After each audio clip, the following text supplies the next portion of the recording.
He had wealth, power, and a life most people could only dream of. But there was one thing money could not buy: a woman who truly loved him for who he was. So, he made a risky choice. He hid his rich life and pretended to be a poor bricklayer to test the woman he wanted to marry.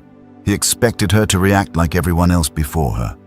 But what she did after finding out he was just a simple bricklayer left him completely speechless. What decision did she make that changed everything and shocked him deeply? Stay with us as this emotional story unfolds.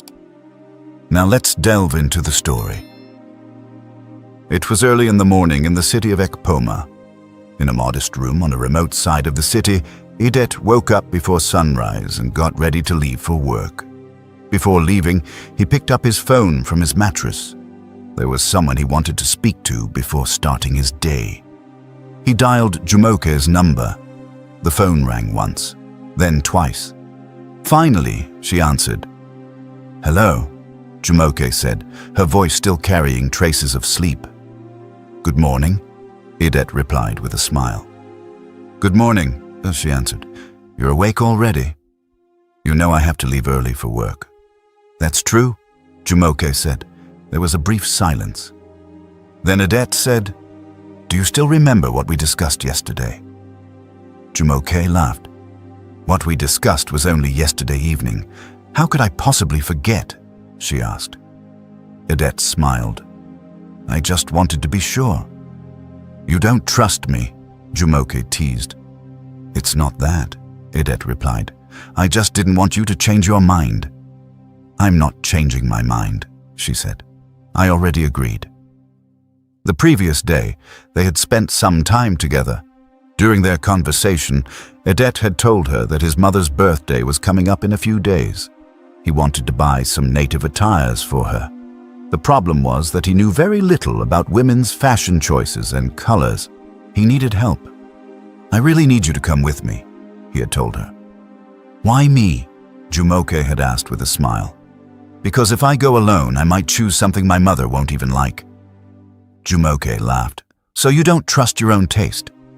"I don't have any taste when it comes to women's clothes," Idet admitted. "Fine," Jumoke had said. "I'll help you." "Really?" "Yes. I'll ask my friend to stand in for me during my break so I can meet you." "Thank you," Idet had said. "You don't have to thank me." This morning, he had called her to remind her about that discussion. As the call continued, Jumoke said, "Just send me the address of where we'll meet." "I'll send it as soon as we end this call." "Okay." Idet and Jumoke had recently started their relationship. Although they had known each other for some time and had been getting to know each other better, they had eventually fallen in love.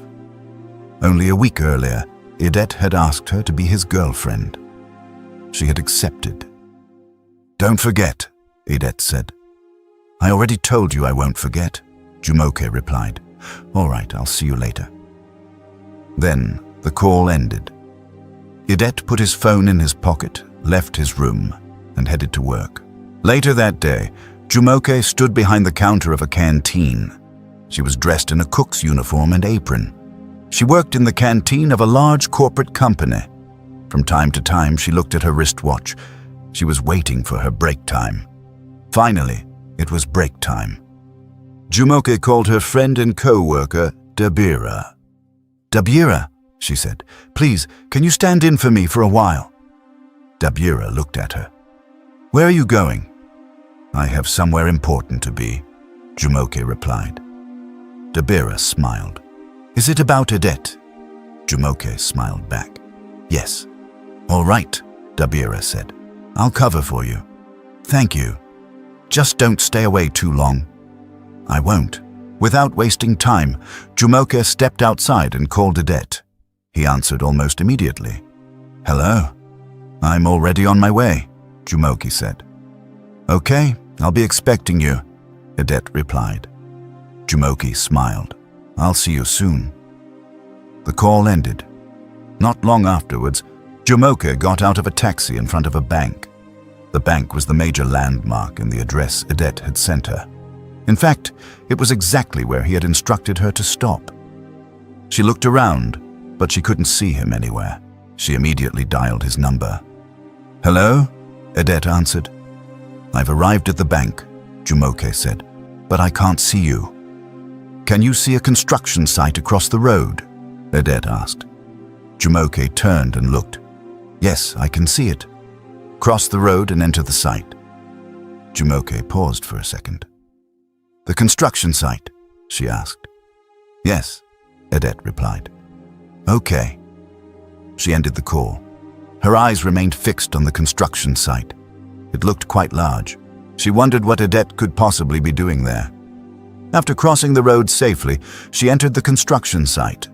Then she saw something she was completely unprepared for. She saw Edette. He was wearing old, faded clothes stained with cement. His hair looked dusty from cement and concrete. He was standing on a scaffold as he actively laid blocks on the lintel of the building. Jumoke stopped in her tracks. Shock spread across her face. She had never asked Edette about his occupation, and he had never told her either. She looked at him carefully. The dirty clothes, the cement stains, the blocks in his hands. Edette was a bricklayer. She remained standing there in shock. Edette had already noticed her. From where he stood, he could clearly see the surprise on her face. Their eyes met. Then he raised his hand and waved at her. "Jumoke," he called out. Jumoke forced a smile. "Hi. Please wait for me," Edette said. "I want to freshen up so we can leave together." "Okay," Jumoke replied. "I won't be long." "Take your time," she said, smiling. But her smile was not complete. She was still trying to process what she had just seen. Soon, Edette climbed down from the scaffold and walked deeper into the construction site. He left Jumoke standing there, wondering why he worked as a bricklayer. Just then, Jumoke's phone rang. She looked at the screen. It was Dabiera. As soon as she answered, Dabiera spoke in a worried voice. "Jumoke, where are you?"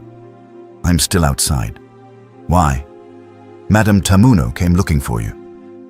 Jumoke's expression changed immediately. "What?" "The canteen became much busier than usual during the break," Dabiera explained. "Workers keep coming in to get food, and everybody is needed." Dabiera continued. "Madame Tamuno noticed that you're not here." "What did you tell her?" Jumoke asked. "I told her that you just stepped out shortly." Jumoke's heart filled with fear. She understood the consequences immediately. Madame Tamuno was known to be a very strict woman. "Please come back quickly," Dabiera said. "I'll leave now," Jumoke replied. After the call ended, Jumoke looked around the construction site. She had to tell Edette that she was going back to work, but the site was too big. She didn't know exactly where to find him as quickly as she needed to, and she was in a hurry. There wasn't enough time to search properly. Jumoke looked around one last time. Then she made a decision.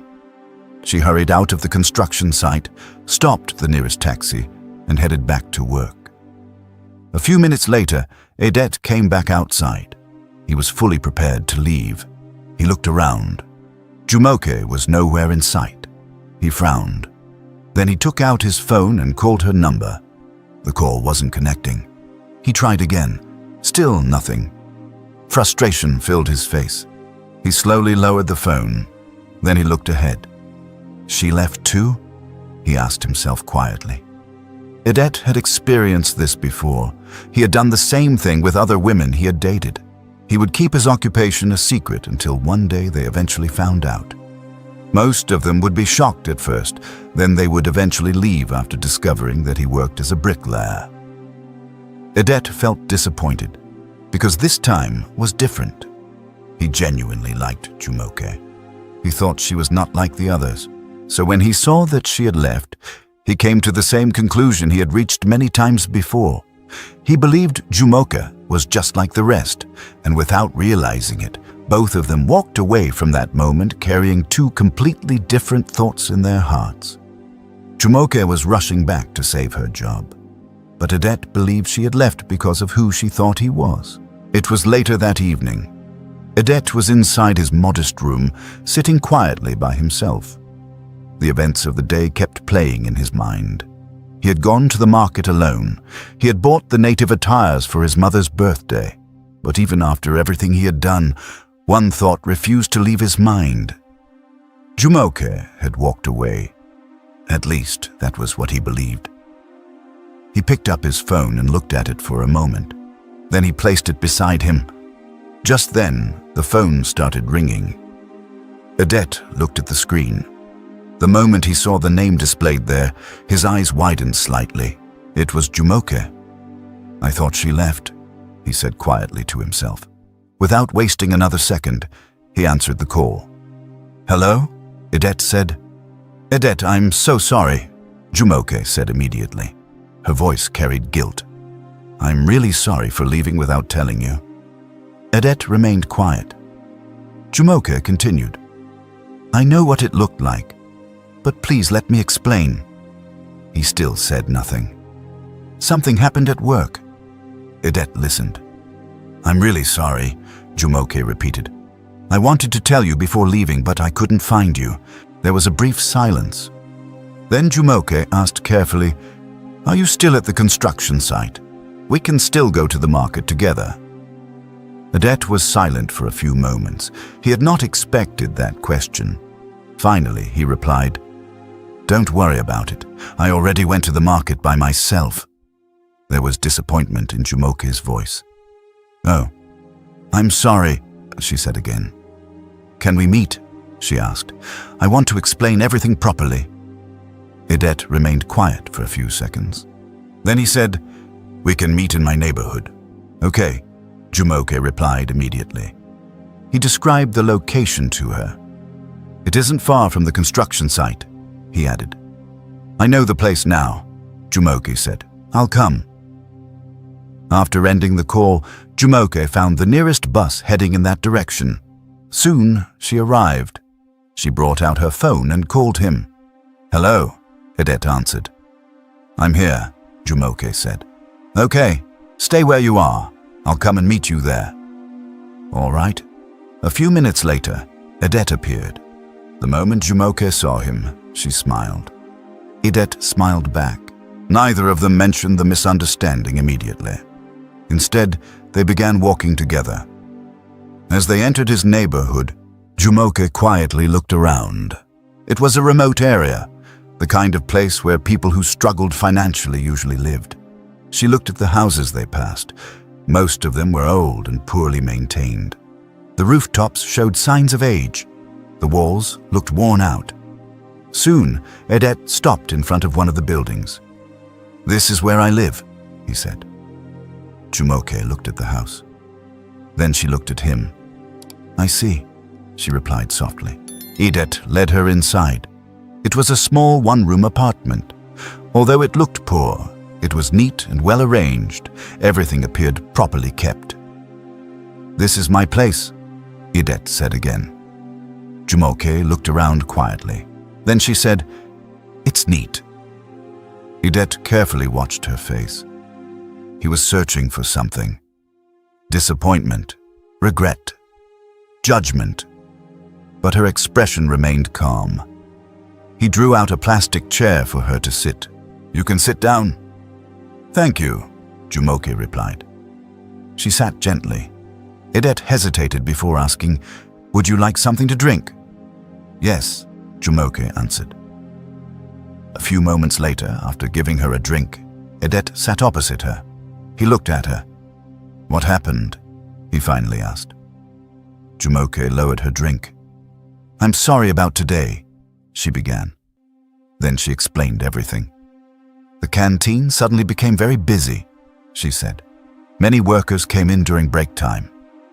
Odette listened quietly. "The manager came looking for me," Jumoke continued. "Dabira called and told me everyone was needed." She paused briefly before continuing. "I wanted to tell you before leaving, but I couldn't find you anywhere." Odette remained silent. "There is something else," Jumoke said honestly. "We're not allowed to use our phones while on duty, especially those of us working as cooks in the canteen. That's why you couldn't reach me after I returned to work." Odette looked down for a moment. Then he looked back at her. "I understand," he said. After a short silence, Edette spoke again. "I honestly thought you left because you found out what I do." Jumoke looked at him immediately. "I could never do that," she said. Edette looked surprised. Jumoke continued, "I can never judge someone who earns an honest living. It doesn't matter if other people think the job is small. What matters is that you're working honestly." Edette stared at her quietly. A small smile appeared on his face. For the first time since afternoon, the heaviness inside him began to disappear. After a while, Jumoke asked, "So, did you buy the native attires for your mother?" Edette smiled. "Yes, I did." "Really? Let me see them." "I bought them," Edette said, "but they were quite expensive." There was a brief silence. Then Jumoke smiled slightly. "Is there food in this house?" she asked playfully. "Maybe something we can cook?" Edette smiled. "Actually, yes. I bought some food items when I went to buy the native attires." His smile slowly faded. But what?" Jumoke asked. "I don't have cooking gas." "Why?" Edette hesitated. "The attires emptied my account," he admitted.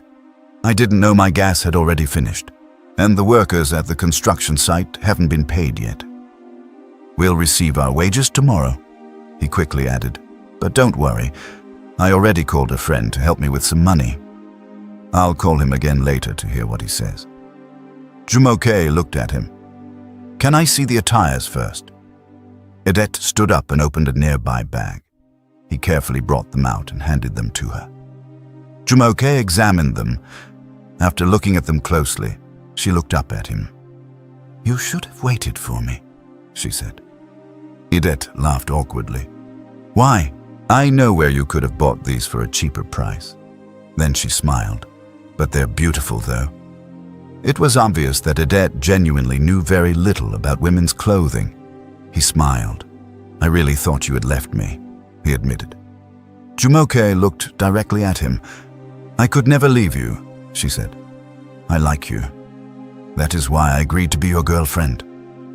Edette looked at her quietly. He didn't know what to say. After a few moments, he picked up his phone and called his friend again. His friend answered this time. "Hello," Edette said. "Edette, I'm driving right now," his friend replied. "I'll call you back later." "Okay," Edette said. The call ended. Jumoke looked at him. "Don't worry about it anymore," she said. Edette looked at her. "Let's go and refill the gas cylinder so we can cook together. I have some money with me." Edette stared at her. For a moment, he wasn't sure he heard correctly. "You mean you want to pay for the gas?" he asked. "Are you sure?" Jumoke smiled. "It's not a problem. I just want to help." Edette looked at her in disbelief. "I'll return the money tomorrow when I get paid," he said immediately. Jumoke smiled. "I'm not lending it to you. I genuinely want to help." Edette continued looking at her. He couldn't believe it. Out of all the women he had met before, none had ever done this. None had stayed after discovering that he worked as a bricklayer. None had offered to help him financially. None had wanted to cook with him. None had continued treating him with kindness after learning what he did for a living. Jumoke noticed him staring. "What is wrong?" she asked. Edette smiled. "I honestly wasn't expecting this. This is the first time I'm experiencing this kind of gesture from a lady." Jumoke laughed. "There is a first time for everything," she said. Edette smiled. Soon afterwards, Jumoke stood up. "Let's go before it gets too late," she said, "so we can refill the gas and start cooking." "Okay," Edette replied. The two of them stepped outside together. Edette carried the gas cylinder as they walked. From time to time, he looked at Jumoke. Even now, part of him still couldn't believe what she had done. Not long afterwards, they returned home. Then they started cooking. As they prepared the meal together, the room slowly filled with laughter. They joked with each other. They talked about little things. They enjoyed each other's company.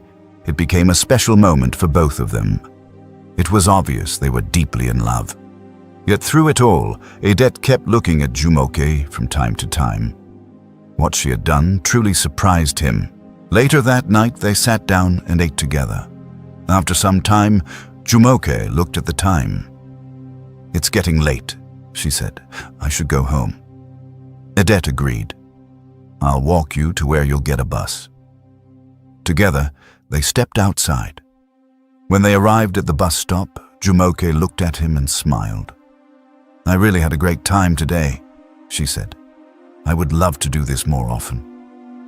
She was talking about visiting his place after work, cooking together, eating together, spending time with him like this.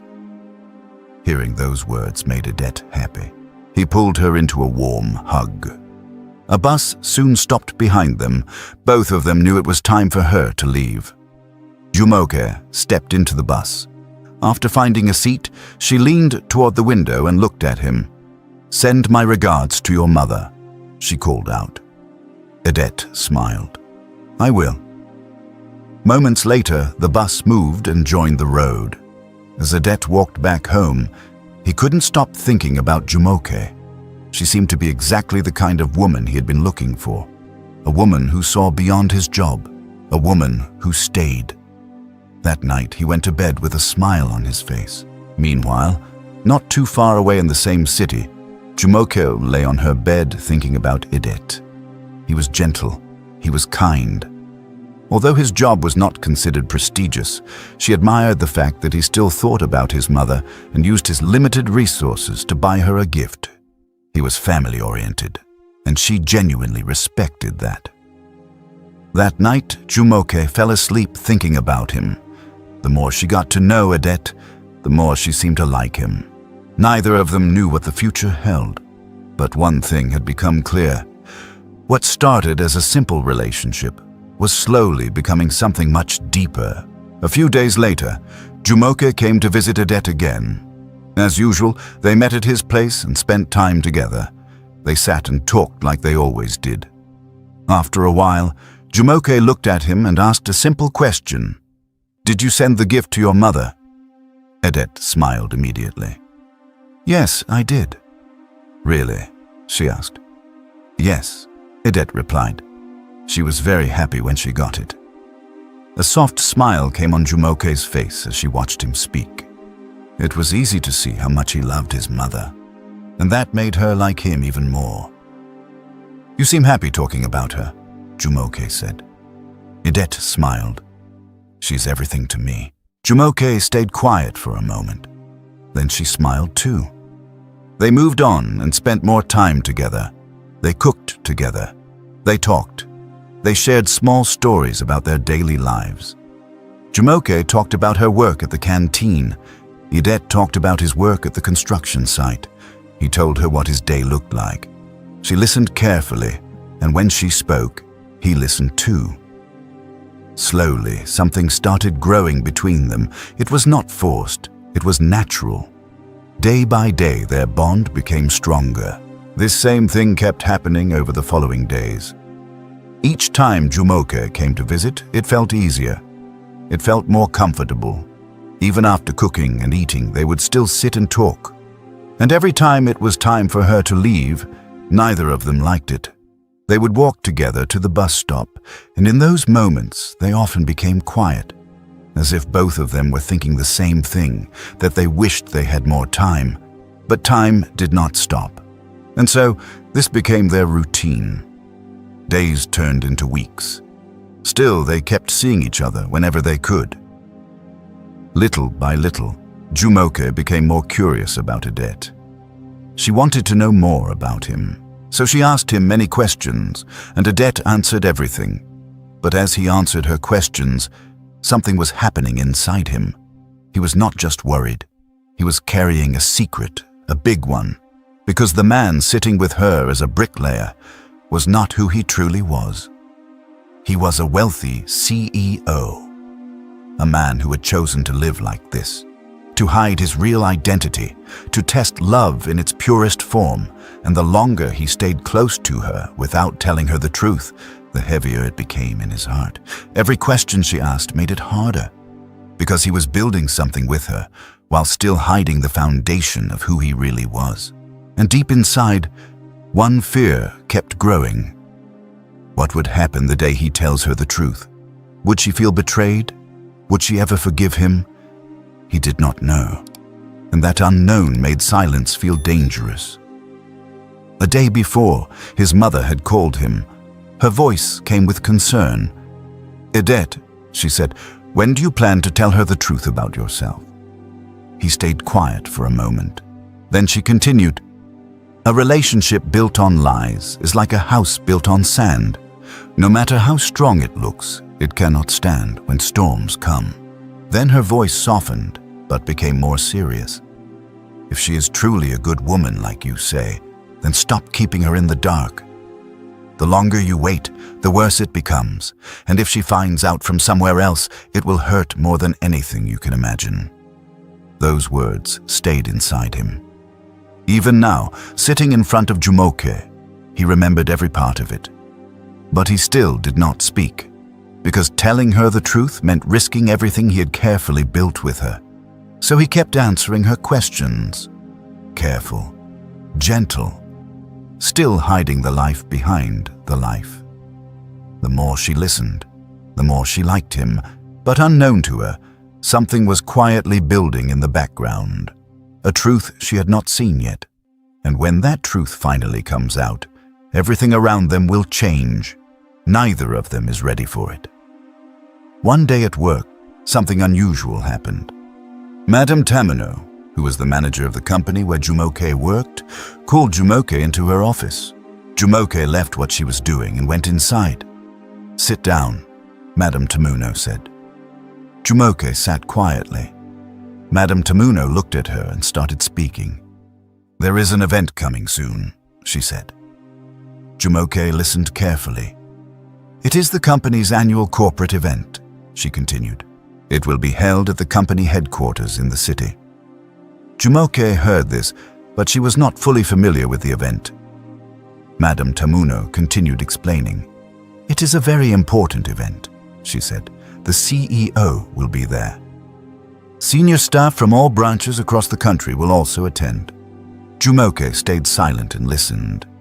"There will be meetings, presentations, and seminars," Madame Tamino added. "Different activities will also take place for staff from different locations." Then Madame Tamino moved to the main reason she called her. "I have been given the responsibility to handle the catering team for this event." She paused for a moment. "I've checked the staff available, and I have selected you as part of the team." Jumoke looked surprised, but she stayed calm. Madame Tamino continued, "You are one of the better cooks in the canteen, so you will go with others from different branches. You will handle the food for the event." Jumoke listened carefully. Madame Tamino went on, "You will all arrive one day before the event, so you can prepare everything properly." Jumoke asked quietly, "One day before the event?" "Yes," Madame Tamino replied. Then she added, "The company bus will take you there in 2 days. So be ready." She looked directly at Jumoke. "This is an important assignment," she said. "I expect full seriousness from you. Do your work well and behave professionally. Do not worry, there's going to be a reward package for you and your team." Jumoke smiled and replied, "I understand, ma'am." Madame Tamino finished speaking. "You can go back to your work and take tomorrow off to prepare." "Yes, ma'am," Jumoke said. She stood up and left the office. That evening after work, Jumoke went to see Edette like she always did. They sat together and talked for a while. Then Jumoke took a deep breath. "Edette," she said softly, "I need to tell you something." Edette looked at her. "What is it?" "My company is sending me on an assignment," she said. "There is an important event coming up. I will be away for a few days." Edette listened quietly. Then he said, "Okay, take care of yourself." Jumoke looked at him. She did not explain everything in detail. She only said, "I will be helping with food at the company event." Edette smiled slightly. "Just be safe." Jumoke's voice became softer. "I will miss you." Edette replied, "I will miss you more." They had grown very close over the past month. Their feelings had become stronger without them even forcing it. That night, they stayed together longer than usual. Neither of them wanted the moment to end. Later, Edette walked her to the bus stop. When the bus arrived, they both stopped for a moment. They looked at each other quietly. Then they shared a long hug. Neither of them wanted to let go, but eventually they did. Jumoke stepped into the bus. She found a seat and looked out through the window. She raised her hand slightly to wave. Edette stood outside and watched. The bus moved away slowly and joined the road. Edette stood there for a while before turning back home. That night, Edette could not sleep early. He sat on his bed, thinking deeply. Jumoke kept coming to his mind again and again. But this time, it was not just about how much he liked her. It was about the secret he had been carrying all along. The truth that he was not a bricklayer, that everything she believed about his life was not the full story. He placed his hand on his head and stayed quiet for a long time. What will she say when she finds out? He asked himself. That question stayed with him, because he did not know her reaction. Would she understand, or would she feel betrayed and walk away? The fear of losing her felt real in his chest. He stood up and walked slowly around his room. Then he stopped again. He knew he had been delaying the truth for too long, but telling her now felt risky. She was about to go for her company event. Her mind would already be focused on it. He took a deep breath. Then he made a decision. "I will tell her after the event," he said quietly to himself. It felt like the only clear moment he could see. He believed that after she returned, things would be calmer, and he would finally have the courage to tell her everything about who he really was, not just part of it, all of it. He sat back down slowly, but even after deciding, his heart was not fully calm. At the same time, Jumoke was thinking about Edette. She packed her things slowly.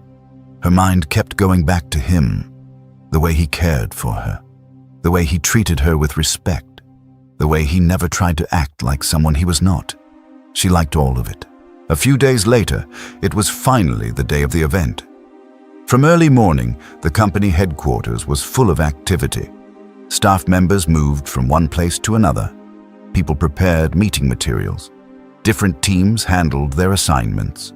The catering team was already busy. Jumoke stood among the other cooks, dressed neatly in her work uniform. Although she had been told this was an important event, nothing had prepared her for what she was about to see. When she stepped into the conference hall, she stopped for a moment. Her eyes moved around the room. The hall was massive. Senior staff members from different branches across the country filled the seats. Executives sat at the front tables. Important guests occupied different sections of the hall. The atmosphere carried a level of importance she had never experienced before. Jumoke looked around in amazement. "So many people," she said quietly to herself. One of the cooks beside her smiled. "Don't stand there looking surprised," the woman said. "We have a lot of work to do." Jumoke gave a small smile. "You're right." Very quickly, she focused on her duties. Together with the rest of the catering team, she moved through the hall. Meals had to be delivered. Guests had to be attended to. Everything had to run smoothly. They moved from table to table, making sure everyone was served properly. Time passed quickly. Then eventually, the atmosphere inside the hall changed. People slowly settled into their seats. Conversations became quieter. The event was about to move to its next stage. "It looks like the speeches are about to begin," one of the catering staff whispered. Jumoke adjusted the tray in her hands. Then she continued with her work. Soon, the event moderator stepped onto the stage. He greeted everyone warmly. "Good afternoon, ladies and gentlemen," he said. "Thank you all for being here today." The audience responded with applause. The moderator smiled. We are honored to have senior staff members and executives joining us from our various branches across the country." More applause followed. He continued speaking briefly before arriving at the moment everyone had been waiting for. "It is now my pleasure to invite the leader of this great organization to address us." At that same moment, one of the executives seated at the front table raised his hand. "Excuse me," he called out. Jumoke quickly walked over. "Yes, sir. Please, can I have a bottle of water?" "Of course, sir," Jumoke replied. She immediately turned toward the kitchen. Since the other members of the catering team were occupied attending to guests, she decided to get it herself. As she hurried back toward the hall with a bottle of water in her hand, the moderator's voice echoed clearly through the room. "Ladies and gentlemen," he announced, "please join me in welcoming our Chief Executive Officer." There was a brief pause. Then he continued, "Mr. Amadi Adet." The moment Jumoke heard the name, a small smile appeared on her face. "What a coincidence," she thought. "He has the same name as my Adet." She didn't immediately look toward the stage. Instead, she continued walking toward the executive waiting for his water. Then she heard the CEO begin to speak. "Thank you very much for being here today." Jumoke stopped walking. Her expression slowly changed. The bottle of water remained in her hand. That voice. She knew that voice. It sounded familiar. Very familiar. Her heart became uneasy. "No," she thought. Slowly. Very slowly. She lifted her head toward the podium, the moment her eyes landed on the man standing behind the microphone. Everything around her seemed to disappear. She froze. The bottle of water almost slipped from her hand. It was him. Adet. The same Adet she had seen carrying blocks at the construction site. The same Adet who lived in a small one-room apartment. The same Adet who walked her to the bus stop every evening. The same Adet she cooked with. The same Adet she had spent months getting to know. The same Adet she had fallen in love with. Jumoke stood completely still. She couldn't move. She couldn't understand what she was seeing. Her eyes remained fixed on the stage. Meanwhile, Adet continued speaking. "Our success over the years has been made possible because of the hard work and dedication of every member of this organization." But Jumoke barely heard his words. Questions filled her mind. How? Why? Was this real? Had he lied to her? The executive seated before her noticed she hadn't moved. "Hello, young lady," he called out sharply. His voice immediately pulled her back. Jumoke blinked. "Oh, I'm sorry, sir," she said quickly. "I'm very sorry." She handed him the bottle of water. "Thank you," the man replied. Jumoke barely heard him. Almost immediately, she turned back toward the stage. At that exact moment, Adet looked in her direction. He had heard the executive calling out to someone. Without thinking, his eyes moved toward the source of the disturbance. Then he saw her. Jumoke. For a brief moment, Adet forgot where he was. His eyes widened slightly. Shock crossed his face. He had not expected to see her there. Not here. Not today. Not like this. Their eyes met. Neither of them looked away. Jumoke stared at him. Adet stared back at her. The truth had finally revealed itself, but not in the way either of them had imagined. Jumoke's eyes slowly became red. Pain filled her expression. The hurt was clear, without saying a single word. She turned around. Then she ran out of the conference hall. Back inside the hall, Adet stood behind the podium. For a brief moment, he lost focus. His speech stopped. He almost forgot what he had been saying. He wasn't prepared for this. He had planned to tell her himself. After the event, that had been his decision. He had wanted to explain everything. He had wanted her to hear the truth from him. But now, she had discovered it this way, the worst possible way. For a second, it felt as though everything around him had disappeared. Then reality returned. Over 100 people were seated before him. Executives, senior staff, important guests. all watching him, waiting for him to continue. Edet forced himself to remain calm. He steadied himself. Then he continued his speech as though nothing had happened. But inside, nothing felt normal anymore. Outside the conference hall, Jumoke stopped walking. She struggled to steady herself. Her breathing was uneven. Her eyes were red as she fought back tears. She felt hurt, deeply hurt. The man she had trusted had hidden something this big from her. The man she defended. The man she accepted without judging his job. The man who told her he was a bricklayer was actually the CEO of the very company where she worked. The tears she had tried so hard to hold back finally rolled down her cheeks.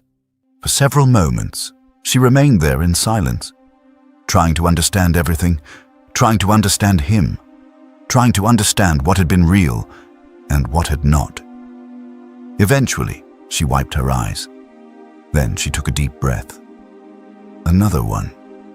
She had a job to do. People inside were depending on the catering team. No matter how broken she felt, she couldn't walk away from her responsibilities. Slowly, she gathered herself. Then she turned around. With a heavy heart and questions she had no answers to. Jumoke walked back toward the kitchen to continue her duties. After the event finally came to an end, people slowly began leaving the conference hall. Senior staff members gathered in small groups. Some exchanged handshakes. Others discussed the presentations and meetings that had taken place throughout the day. But Edet barely noticed any of it. His mind was somewhere else. Jumoke. The moment the event was over, he headed straight toward the kitchen area. He moved quickly through the corridors. He looked around carefully, but he couldn't find her. He stopped one of the kitchen staff members. "Excuse me, where is the catering team that worked at the event?" Edet asked. "They've already left, sir," the woman replied. Edet frowned. "Left?" Edet asked. "Yes, sir. The company bus took them back," the kitchen staff replied. For a moment, he stood there quietly. He had been hoping to explain everything to her immediately, but he was too late. Without wasting another second, he brought out his phone and dialed her number. The call rang, but nobody answered. He lowered the phone and tried again. Once again, it rang. Still no answer. He tried a third time. Nothing. Edet looked down at his phone. Then he called again. This time, the call didn't connect at all. Her phone had been switched off. He slowly lowered the phone. At that moment, he understood. Jumoke was deeply hurt and angry. He closed his eyes briefly. He felt terrible. Yes, he had his reasons for doing what he did, but that didn't change the fact that he had hurt her. Over the past few months, he had fallen deeply in love with her. Seeing the pain in her eyes inside that conference hall had broken his heart. He took a deep breath. Then he quickly dialed another number. "Good evening, sir," a female voice answered. "Please meet me at the parking area immediately," Edet said. "I'll be there right away, sir," his personal assistant replied. A few minutes later, she arrived. "I'm here, sir," his personal assistant said. "I need something urgently," Edet said. "Of course, sir," she replied. "Get me the contact details of the officials responsible for the catering department of this event," Edet said. His assistant looked slightly surprised by the request, but she quickly replied, "I'll send them to you as soon as possible, sir." "Thank you," Edet said. After giving the instruction, Edet entered his car. His driver closed the door behind him. "Home, sir?" the driver asked. Edet looked ahead quietly before answering. "Yes," Edet replied. The car pulled away. As he sat in the back seat, his thoughts returned to Jumoke. He knew he had hurt her, especially by keeping the truth from her all this time. He looked out through the window, then memories began to fill his mind. Years before meeting Jumoke, one relationship after another had failed. Most of the women he dated only cared about what they could gain from him as a billionaire CEO. Very few cared about him as a person. Some of them never bothered to know simple things about him. They didn't ask what made him happy. They didn't ask what troubled him. They didn't care about the little details that made him who he was. All they cared about was money, his influence, his connections. As the years passed, he realized he wasn't getting any younger. His mother often advised him. She reminded him that marriage was a lifelong commitment. She warned him to be careful about the woman he chose to spend the rest of his life with. Eventually, he came up with an idea. He would disguise himself as a bricklayer. He would hide his wealth. He wanted to know if someone could love him for who he truly was, not because of his position, not because of his money. For a long time, many women failed that test, but Jumoke had been different. She stayed. She never judged him. When she thought he was struggling financially, she offered to help him. She even wanted to pay to refill his cooking gas, and she didn't expect anything in return. That simple act had touched his heart more than she would ever know. It made him love her even more. But now, just when everything seemed to be going well between them, everything had fallen apart. He had wanted to tell her the truth himself. He had searched for the right moment, but the right moment never came. And now, she had discovered the truth in the worst possible way. Suddenly, his phone beeped. The sound pulled him out of his thoughts. He looked down at the screen. It was a message from his personal assistant. She had sent him the contact details he requested. Among them was the number of Madame Tamuno. He knew her very well. She was one of his branch managers. She was the person responsible for coordinating the catering team. Without hesitation, Edith dialed the number. After a few moments, the call connected. "Hello? Good evening, sir," Madame Tamuno said. She knew who was calling. "It's an honor to speak with you," she added. "Thank you," Edith replied. He got straight to the point.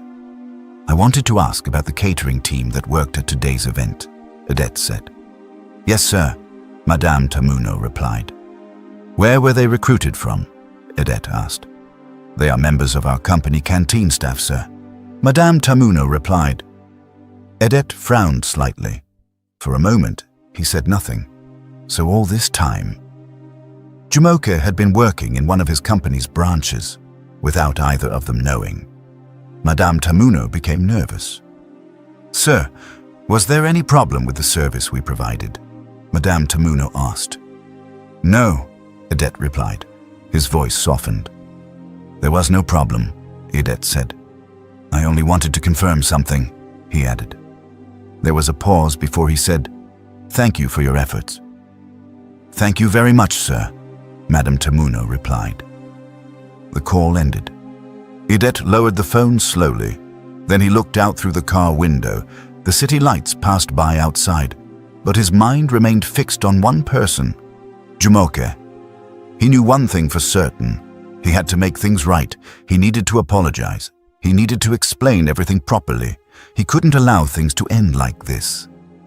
Right there in the back seat of the car, Edith made up his mind. He was going to look for her, no matter how difficult the conversation might be, no matter how uncomfortable it would be. He would face it, but even after making that decision, one fear remained. He didn't know what to expect. He didn't know whether Jumoke would listen to him. He didn't know whether she would accept his apology or reject him completely. And for a man who had faced boardrooms, billion-dollar decisions, and difficult business challenges without fear, that uncertainty frightened him more than anything else. Later that night in Ekpoma, Jumoke finally arrived at her apartment. Her eyes were already wet. She had been fighting back tears since that afternoon. But the moment she entered her room and closed the door behind her, she could no longer hold them back. She rested her back against the door. Slowly, she lowered herself until she was sitting on the floor. Then she broke down completely. Tears streamed down her face as painful thoughts flooded her mind. She had trusted him. She had loved him. But now it felt as though everything had been a lie. He was not poor. He was rich, not just rich. He was the CEO of the very company where she worked. The revelation kept replaying in her mind. She could still remember the moment she looked up at the podium, The moment she saw him standing there, the same Odette she had watched carrying blocks at a construction site, the same Odette who lived in a small one-room apartment, the same Odette who had laughed with her while they cooked together. How could both versions of him be real? Slowly, she began questioning everything, every conversation, every moment they had shared, every story he had told her. Soon, she even found herself doubting his love for her, and that thought hurt more than anything else. She sat on the floor crying uncontrollably. The pain simply would not stop. That night she could not sleep. Each time she closed her eyes, she saw his face. Thoughts of Odette kept flooding her mind. By morning, exhaustion had settled deep inside her, but even then, the hurt remained. The next day, Odette visited the company branch where Jumoke worked. The moment he arrived, a few senior staff members who recognized him immediately greeted him respectfully. The branch manager hurried over to receive him. There was surprise in her expression. It was not every day the CEO personally visited one of the branches.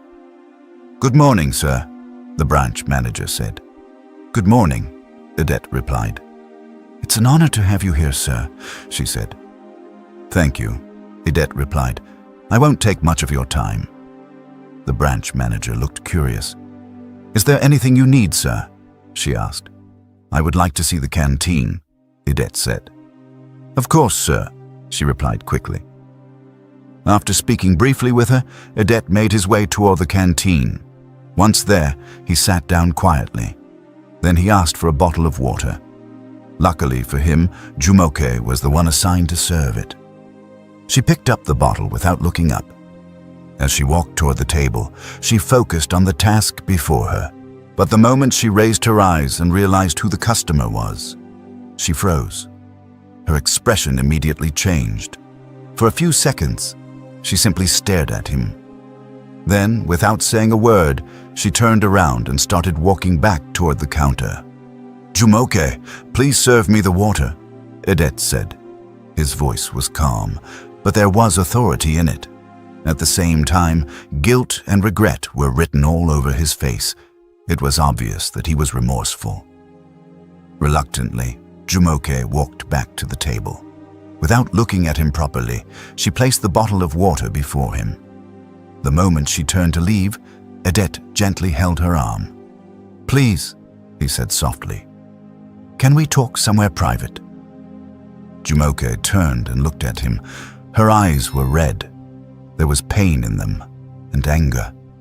Without saying a word, she pulled her arm away from his grip and walked off. Odette remained seated for a moment. He felt terrible. Slowly, he stood up and left the premises. But one thing was certain in his mind. He was not going to give up easily. He knew how difficult it was to find genuine love, and now that he had found it, he did not want to lose it. Over the following days, Odette frequently visited the canteen. Each time, Jumoke avoided him. Whenever she saw him, she found a reason to move away. If he walked in through one side, she disappeared through another. If he waited, she kept her distance. She refused to give him the opportunity to explain himself. Then, after some time, she stopped coming to work entirely. The pattern continued for several days. Concerned, Odette approached the head chef and asked about her. The chef looked surprised. "That is unlike her," he said. "Jumoke is one of the most hard-working employees we have. She rarely misses work, even when she is unwell." Hearing this, Odette immediately knew the reason for her absence. It was because of him. Then, he left the canteen and headed straight for the Human Resources Department. There, he obtained Jumoke's address. He immediately drove to where she lived. The apartment was modest but decent. It was located in a quiet part of the city. When he arrived at the building, he noticed a woman walking out through the gate. "Excuse me," Odette said politely. "Do you know someone named Jumoke?" "Yes," the woman replied. She pointed toward one of the apartments. "Thank you," Odette said. He walked toward the door. Then he knocked. A few moments later, the door opened. Jumoke stood there. The moment she saw him, she was startled. Before Edette could say a single word, she immediately shut the door in his face. Edette stood there for a few seconds. Then he knocked again.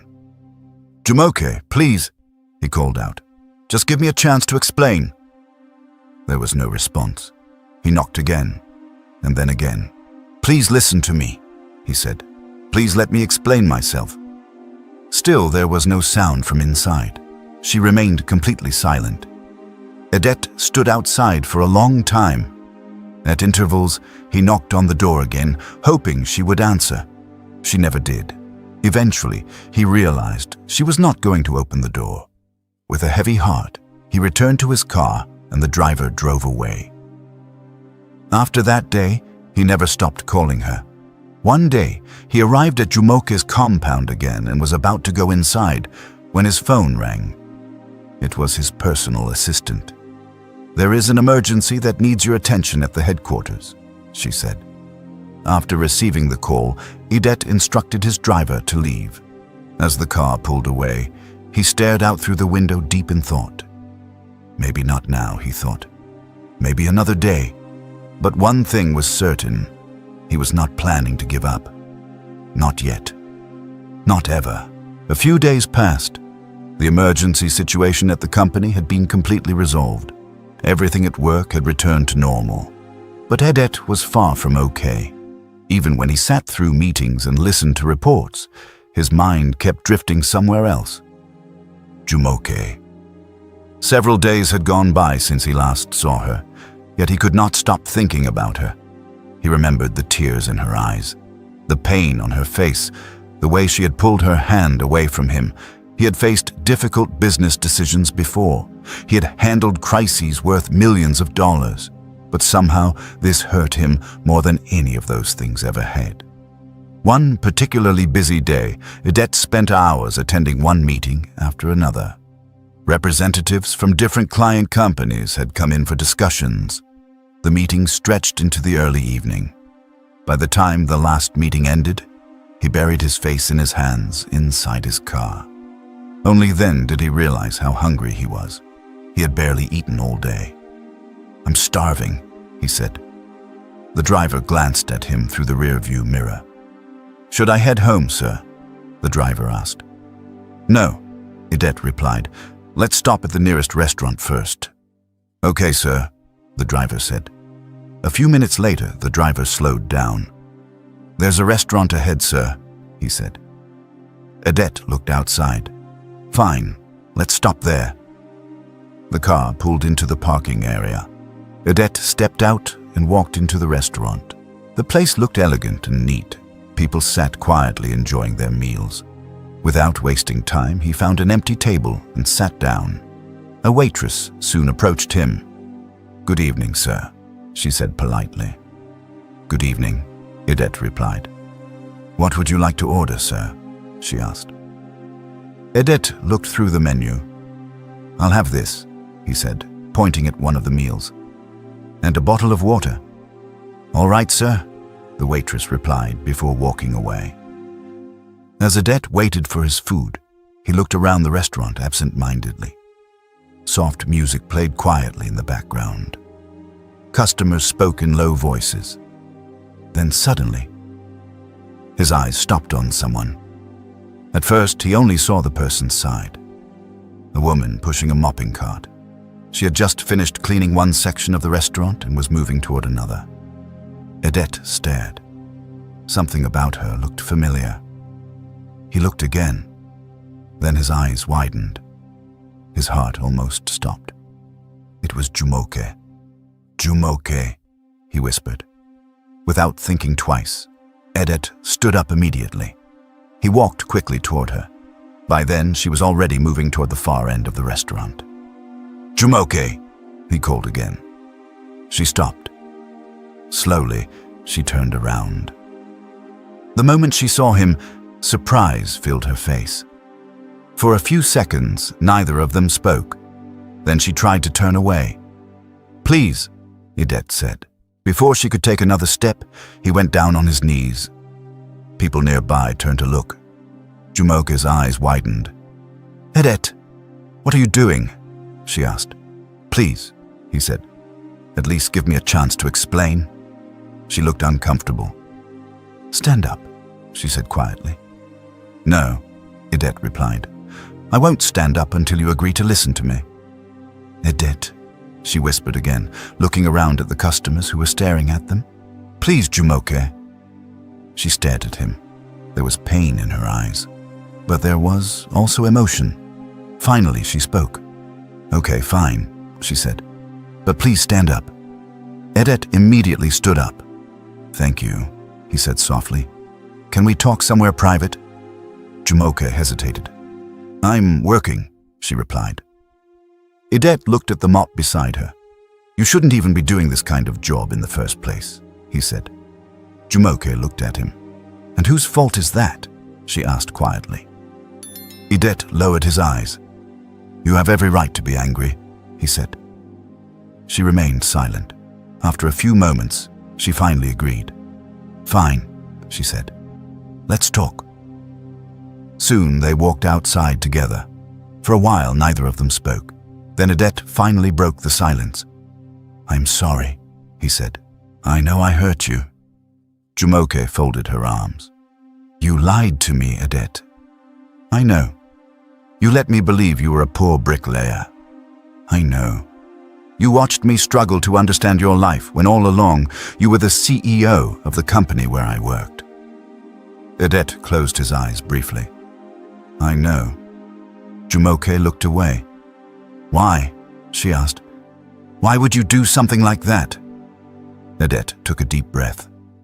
"I'd been hurt many times before," he said. "Most of the women I met only cared about money. They loved my position. They loved what I could give them. But they never really loved me." He looked directly at her. "I got tired. I wanted to know if someone could love me without all of that. So I pretended to be a bricklayer. I wanted something real." He paused before continuing. "But then I met you." His voice softened. "You stayed. You never looked down on me. When you thought I had nothing, you still stood by me. You even offered to help refill my cooking gas. You cared about me. You cared about my mother. You cared about the small details of my life." He swallowed hard. "And somewhere along the way, I fell in love with you." Jumoke remained quiet. Then she finally looked at him. "So tell me the truth," she said.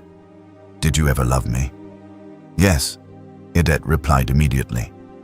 "I love you." "Were all those things you told me lies?" Edette looked at her. "No. Apart from pretending to be poor, everything else was true. The way I felt about you was true. The things I shared with you were true. My love for my mother was true. My love for you is true." He took a step closer. "I don't want to lose you." Jumoke looked at him for a long time. Her face softened slightly, but the hurt had not completely disappeared. Finally, she turned around. "I have to go back to work," she said. Then she walked away. Edette stood there watching her. He wanted to say more, but he understood. Some wounds needed time. He returned inside the restaurant. He sat quietly and ate his meal. Not long afterward, he left. Back inside the restaurant, Jumoke continued working. As she cleaned one of the empty tables, her thoughts drifted back to their conversation. She remembered how he had gone down on his knees, the regret in his voice, the sadness in his eyes. Slowly, she began to understand. He had probably been disappointed many times. People had wanted what he owned, not who he was. He had become afraid of being used, afraid of making the wrong choice. And somehow, she understood why he had done what he did. It did not erase the pain, but it helped her see things differently. Later that night, Edette sat quietly at home. His phone suddenly rang. He looked at the screen. It was Jumoke. His heart skipped. He answered immediately. "Hello?" he said. There was silence for a moment. Then Jumoke spoke. "I've been thinking." Edette remained quiet. "I understand why you did it," she said. You were trying to protect yourself." He held the phone tightly. "I'm still sorry," he replied. "I know. But promise me something," Jumoke said. "What is it?" Edet asked. "Never do something like this to me again. Never hide important things from me." A smile slowly appeared on Edet's face. "I promise," he said. "I will never lie to you again. I will never hide anything from you." A few seconds passed. Then Jumoke spoke again. "I love you, Edet." Edet smiled. "I love you more, Jumoke." For the first time in a long time, peace returned to his heart. The next few days became some of the happiest moments they had shared. Edet picked Jumoke up after her shifts at the restaurant. They spent time together. They went out. They visited the spa. He treated her with kindness and care. Sometimes, Jumoke would look at him and smile. "You don't have to do all this for me," she would say. "You deserve it," Edet would reply, every single time. "You deserve to be treated well." Eventually, Edet brought up something important. "I want you to meet my mother," he said one evening. Jumoke looked surprised. "Your mother?" "Yes," Edet replied. "She lives in Port Harcourt." "I've told her so much about you," he hesitated before continuing. "And honestly, I don't want you working at that restaurant anymore." Jumoke looked at him. "You want me to quit?" "I can take care of you," Edet said, "but that's not the reason. I want you to focus on us. I want you to meet my family. I want you to become part of my world." Jumoke remained quiet. Then a small smile appeared on her face. "Okay," she said. "I'll go with you." Before long, they traveled to Port Harcourt. When they arrived at Edet's family house, Jumoke looked around in amazement. The house was beautiful. Everything around her reflected comfort and wealth. Yet somehow, she was no longer surprised. After entering the house, Edet introduced her to his mother. "Mom, this is Jumoke," he said. His mother smiled warmly. "So this is the young woman I've heard so much about," she said. Jumoke smiled politely. "It's nice to meet you, Ma." "It's nice to finally meet you too," Edet's mother replied. Within a short time, Edet's mother became very fond of her. Jumoke was respectful. She was kind. She was easy to talk to. The more they spoke, the happier Edet's mother became. Later, she looked at her son with satisfaction. Then she turned back to Jumoke. "You know," she said with a smile, "I think I want to keep you here." Jumoke laughed softly. "Ma, I need companionship," Edet's mother said. "Stay with me for a while." Jumoke looked at Edet. Then she looked back at his mother. "If you don't mind," she said, "I would love that." Edet's mother smiled happily. And just like that, something beautiful began to unfold. Days passed, and Edet spent more time with Jumoke. They grew even closer, and she also became very close to Edet's mother. They both spent a week in the family house with Edet's mother, after which they traveled back and started their marriage plans. Their wedding was held in a grand style with a lot of dignitaries in attendance. And that is how the story of the rich CEO who pretended to be a poor bricklayer to test love finally ended. What began as a simple test turned into something deeper than both of them expected. In the end, the truth came out, and it changed the direction of their relationship in a powerful way. The lesson here is simple.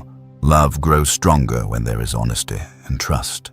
Hiding the truth for too long can bring confusion, even when the intention is not to hurt anyone.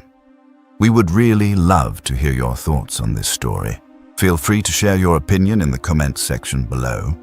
We look forward to reading every comment. If you enjoyed this story, please like the video and share it with your friends. And don't forget to subscribe and turn on the notification bell, because another interesting story will be coming in a few days. Thank you for watching till the end. We truly appreciate your time and support.